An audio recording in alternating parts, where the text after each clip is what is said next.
Hi everyone, I'm Michael Gordon. Well, the country is just emerging from the shadow of Cyclone Gabrielle, and it's clear that large parts of the North Island will be facing a long and costly recovery. Coming on top of the flooding in January, we're now looking at a clean-up job that's measured in the billions of dollars rather than millions.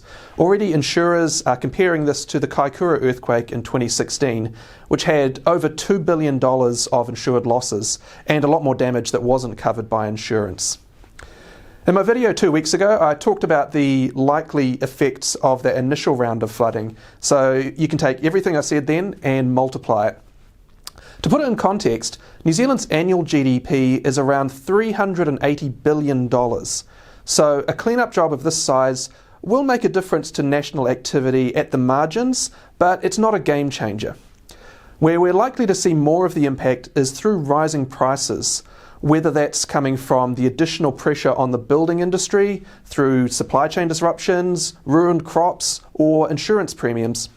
Some of those price rises may unwind over time, some may be longer lasting.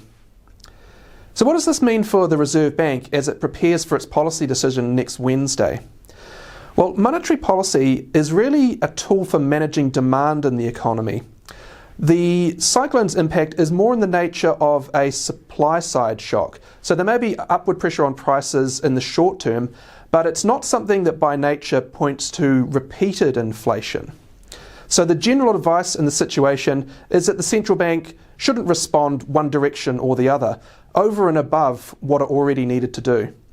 Since we were already facing an overheated economy and a surge in inflation, that still means the Reserve Bank will have to respond to that. We're expecting a 0.5% rise in the cash rate next week and plenty more warnings about the need to engineer a slowdown. Thanks for watching. See you next week.